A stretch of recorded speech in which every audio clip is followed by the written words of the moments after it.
midway point of the season, 5-3. The way I would describe our feeling organizationally is that we are feel encouraged but incomplete. Certainly happy with the progress that we've built upon since last year, but really, and Kevin will be the first to tell you this, we still have a lot of work to do.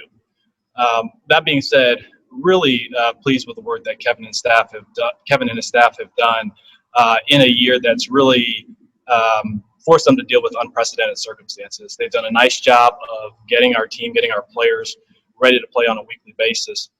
And our players themselves, they've been a resilient bunch, both in games and dealing with just the ebb and flow of everything that they've had to deal with during a very difficult 2020. And I'm pleased with the progress that we've made on the field. Also pleased with the progress that our guys have made, off the field. Whether it's the donation to the East Cleveland school districts, getting all of our players registered to vote, and then them using their voices to get others registered to vote, and also work with state officials and local law enforcement. So, again, encouraged but incomplete organizationally, and we're looking forward to the second half of the year. How close did you come at the trade deadline to making any kind of a move? Yeah.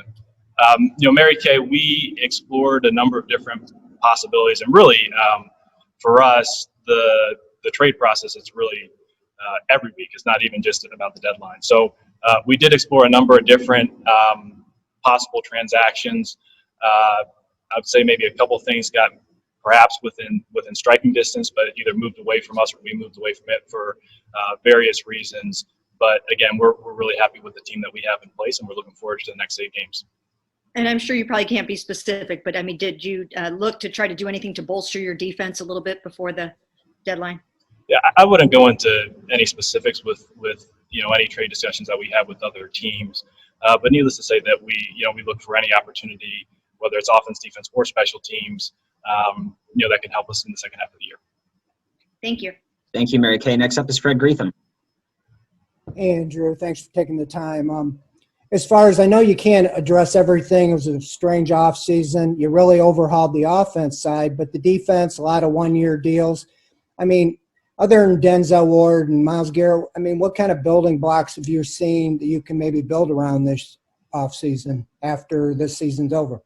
Yeah, I understand the question, Fred, and I think quite honestly on the defense side of the ball we've had our moments, but we still have to make more plays. We just have to make more plays, really at every level of the defense. And I know that's something that Kevin and Joe are working on during our self-scout week during the bye. But that being said, that we have had guys that have stepped up in key moments throughout the first half of the season. So certainly we've had some standout performances. You mentioned Myles, but have a resilient group on that side of the ball that I think will continue to improve as we go throughout the season. Thank you, Fred. We'll go to Jake Trotter next. Yeah, hey Andrew. Obviously having a franchise quarterback is paramount in the NFL. How would you evaluate Baker Mayfield's first half of the season? What is the expectation for him going forward, the second half of the season, and then how will all of that impact decisions you'll have to make on fifth-year option, potentially even negotiating an extension? Jake, I think Baker's done a nice job. He's done a nice job of putting us in a position to win games during the first 8 weeks of the season. I think we've all seen him progress on a week-to-week basis. He's done a nice job of learning the system, getting more comfortable in the system. Again, ultimately putting the team in a position to win. So we're certainly pleased with it from that perspective. You mentioned initially you feel encouraged but incomplete. Still, you guys are on track to make the playoffs. That would snap the longest drought in the NFL. What do you think a playoff appearance would mean for this franchise, for this fan base, given how long it has been since you guys have been there? I'm not naive to the fact that really a playoff appearance for any franchise is special, because each season really is sacred. The chance to compete and ultimately get in the tournament. That all being said, our focus is really on attacking our opponents 1 week at a time and taking care of the little things on a weekly basis. Because if we're able to successfully accomplish that, the big things will take care of themselves. Thank you, Jake. We'll go to Nate Ulrich.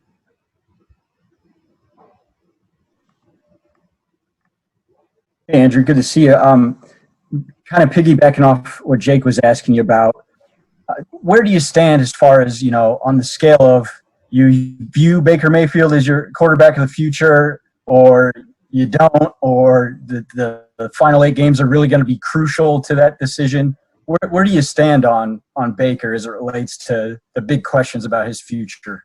Yeah, I definitely understand the question, Ethan. Honestly, I really don't get too caught up in that type of narrative.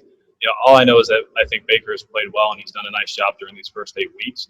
He's allowed us to play winning football. We've had winning football from that position. Expect him to keep doing that over the second half of the year. And look, we're going to be in a good place, as a team and organization, if that's the case.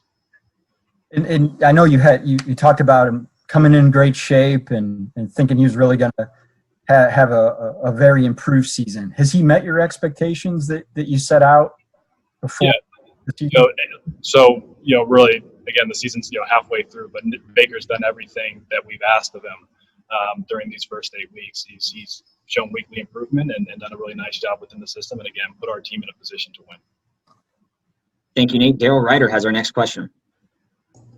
Hey, Andrew, I want to go back to the defense for a second and the one-year contracts. Just the perception outside looking in is that, maybe you were taking a more short-term approach while you give yourself some time to figure out that side of the ball. Could you maybe just, in your words, explain your team-building philosophy on that side of the ball? Yeah, it's a good question, Daryl.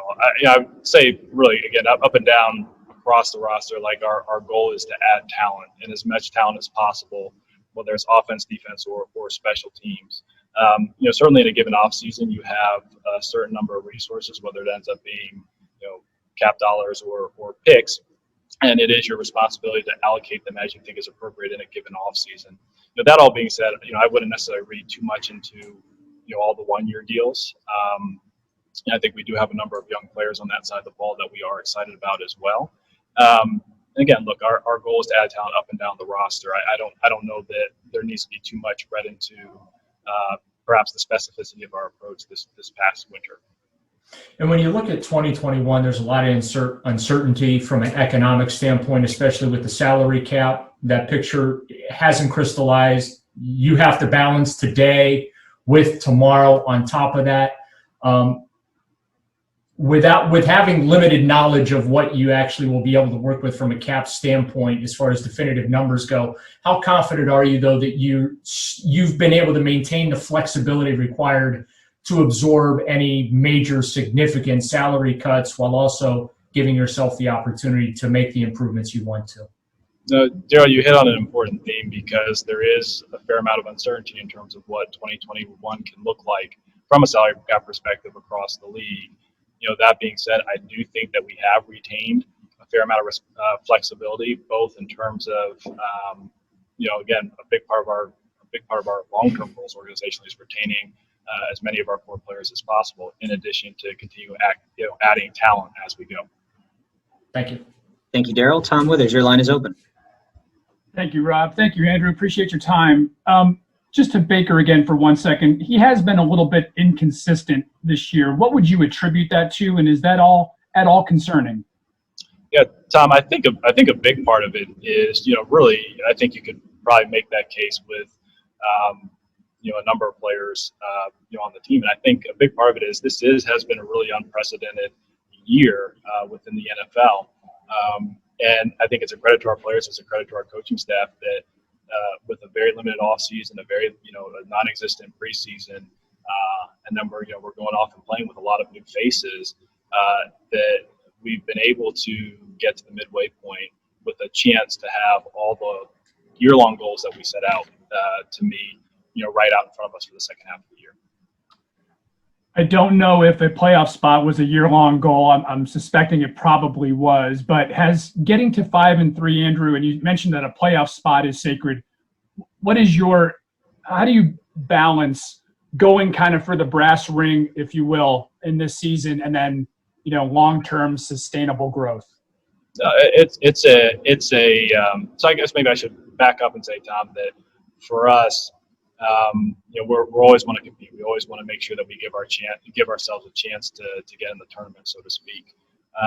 But you're right that part of the general manager's job is to have a bit of a foot in the present and a bit of a foot in the future as well.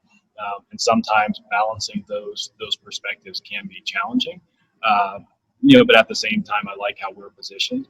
I like what the team has done during the first 8 weeks of the season, and think that we have a lot more to do and potentially accomplish over these next 8 weeks. Thank you. Thank you, Tom. Scott Petrick, you have our next question. Hey, Andrew. Regarding the 5-3, do you view it any differently given the two big losses inside the division? And to you, did that show that there was still a sizable gap between you and Baltimore and Pittsburgh? So to answer maybe the first part of your question, Scott, I think 5-3 is nice, but I don't think anyone in our organization views it as necessarily like an accomplishment, just because the season is incomplete. It's not like we set out a goal to say, hey, we're going to be 5-3 in 8 games. We want to try and compete and win every game. To your question specifically about Baltimore and Pittsburgh, from my perspective, I think it still is very much incomplete. We obviously did not play well against either of those opponents during the first 2 months of the year. But that all being said, we're looking for improvement over the second half of the season. We're fortunate enough that we get both of those opponents again, and that's something that we'll look at in broader strokes once we get into the offseason. Thanks. Thank you, Scott. Dan Lobby, go to you. Hey, Andrew. I want to ask you about a trade you did make back in September when you went and got Ronnie Harrison. What goes into kind of deciding to pull the trigger on a trade like that? What are you looking for? And then just specifically to the player, and do you like what you've seen from him so far? Yeah, so in Ronnie's case, Ronnie was attractive to us for a couple of reasons. Number one, right, it always starts with the on-field performance, the on-field profile. We thought Ronnie was a big, long, athletic, versatile playmaking safety. Could help fill some of the void that was created when Grant Delpit went down with the Achilles injury.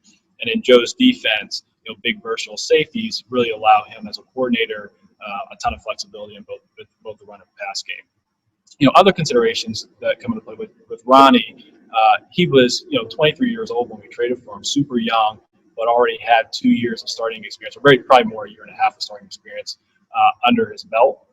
So we felt the on-field profile, where he was in his career, and then also the fact that he had 2 years left on his deal could help us both immediately in the short term, and next year into 2021 was made him an attractive target to pursue. And then I'd be remiss if I didn't mention obviously losing Grant in August made it even that much of a clearer decision for us. And obviously, we're very pleased with how he's progressed and acclimated to the defense since he's been here. Thank you, Dan. Zach Jackson, you have our next question. I think you're muted, Zach. Yeah, I am now. Hey, Andrew, just wanted to ask you about the D-line. Evaluate what you've seen and going forward. You have Miles under contract and a couple other guys you're not. So just wanted to ask you about that position as a whole. Yeah, I think the D-line has had games and weeks where they really have been dominant, and they've been a big factor in us being able to win well, or just win games and perform well on that side of the ball. I do think that over the first 8 weeks of the season, we've probably seen a few more injuries in that position group than certainly we had hoped in the beginning of the year. It's been nice to see OV get healthy, and obviously he made an impact for us this past Sunday. It'll be good to see Adrian get back to full speed after the bye, and then obviously Miles, he's played incredibly well. I mean, just as simple as that. He's really, quite honestly, played at a high level for the past 3 years, and I think he's probably taken another step forward this season. So we're obviously very pleased with what he's done over the first 8 games. Thank you, Zach. Douglas Maurice, you're up. Hey, Andrew, I'm curious about the melding of Kevin and a new coaching staff and this team. And as you evaluate players, whether it's Baker or anybody else who maybe has been around for a couple years, but it's their first year with this staff, with Kevin and these guys, how does that affect your evaluation as, that hey, maybe we know these players, but now we know them with these guys and we're getting a sense from how they might work together? And then what do you think of how this staff has done through 8 games? So I'll start with the second part of your question first, Doug. I think the staff has been fantastic. Couldn't be more pleased with, what Kevin, our coordinators, our position coaches, our QCs have done with the team and getting the players ready on a weekly basis. In terms of your question about evaluation with the new staff, it's a good one, and typically we really do deal with it on a case by case. So, for instance, the quarterback position, that takes a lot of nuance, and it's a much different offense than perhaps we've seen here in the past couple of years. So that's always taken into account when you're evaluating a player there.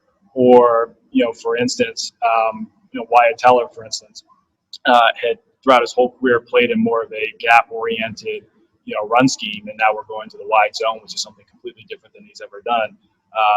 And through his hard work and Bill Callahan, he's really he really flourished in it. Before getting hurt. So like you do have those moments where you say, hey, look, we do have a player that may be doing something a lot different than what he's done throughout his career.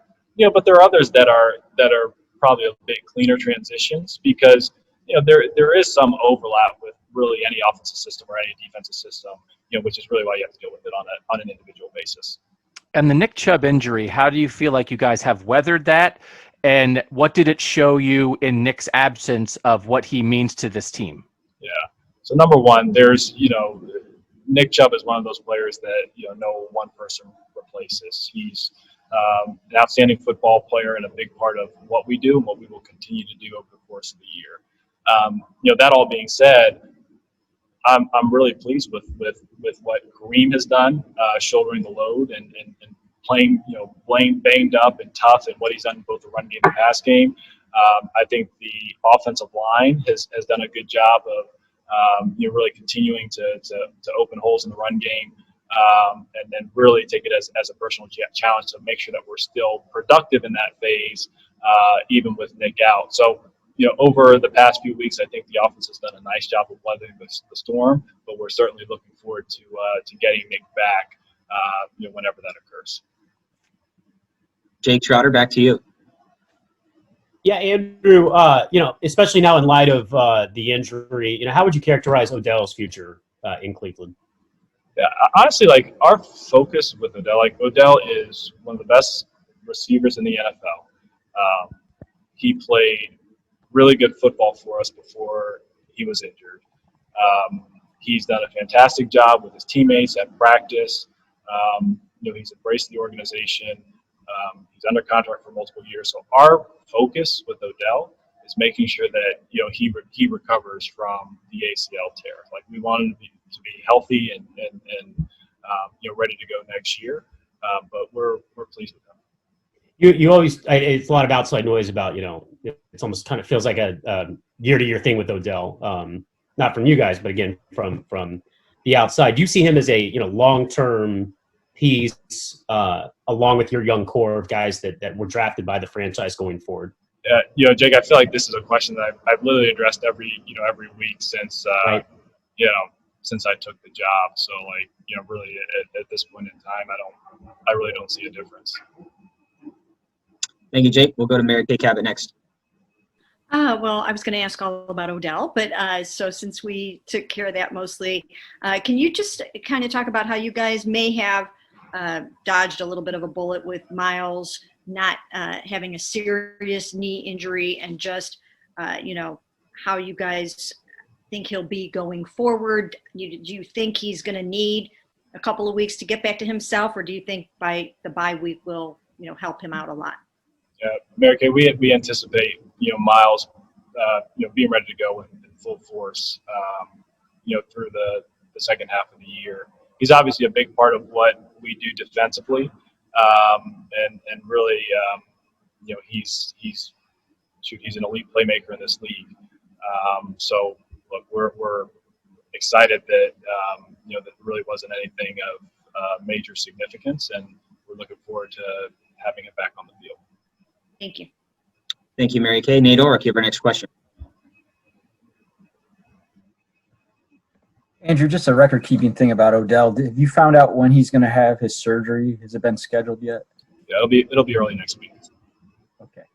And when you said to Jake that you don't really see a difference as it related to a question about Odell, are you saying that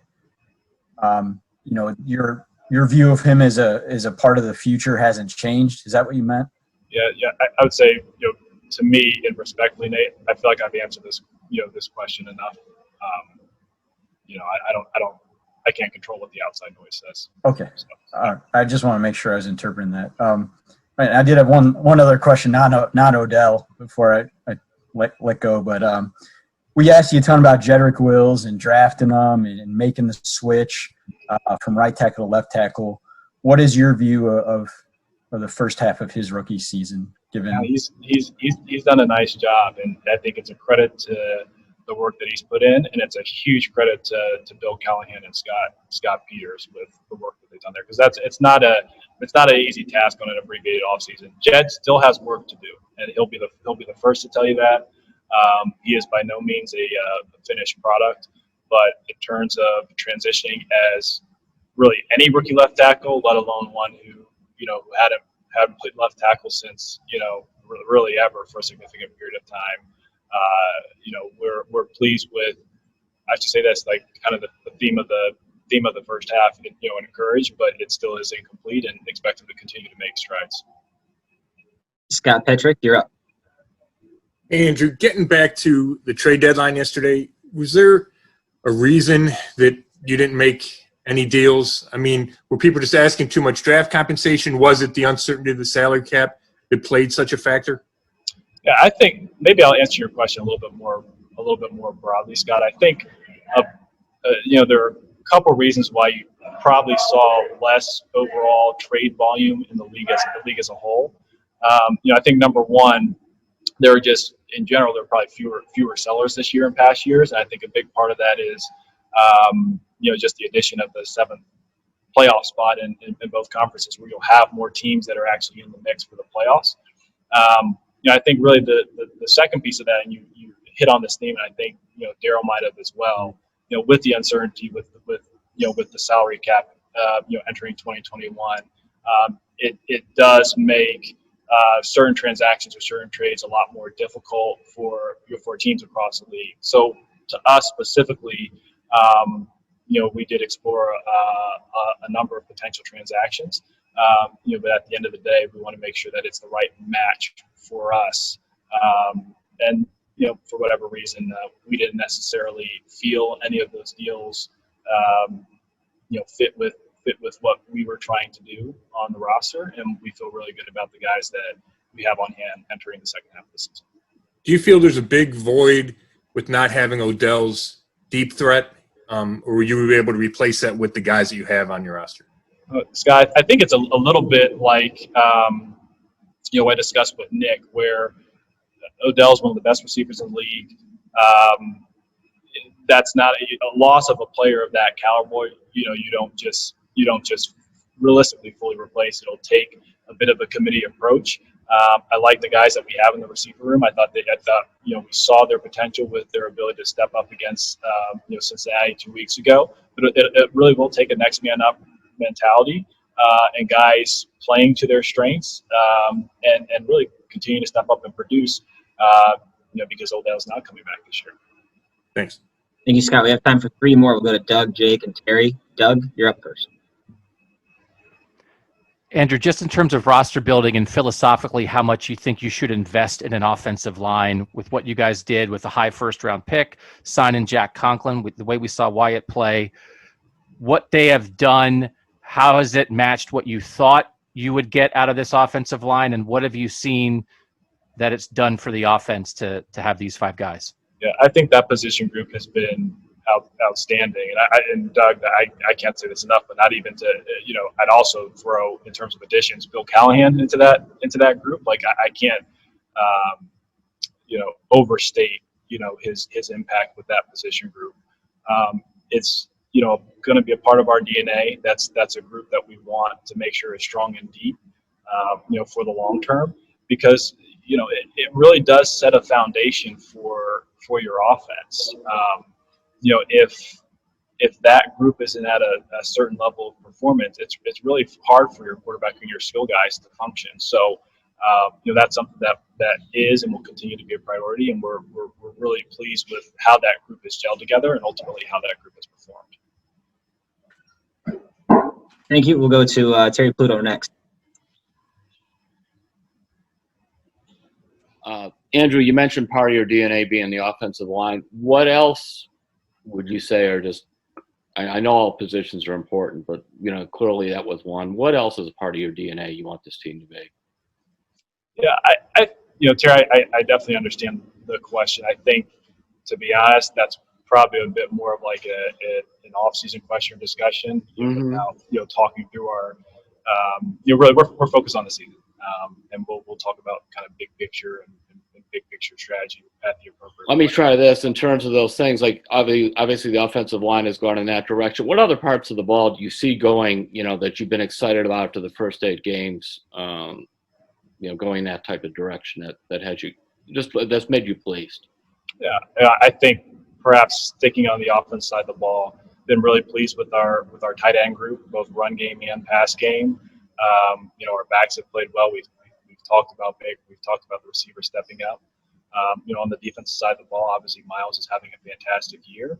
I think our corner group is playing good football, and we're certainly excited to see how our young linebackers progress on the second half.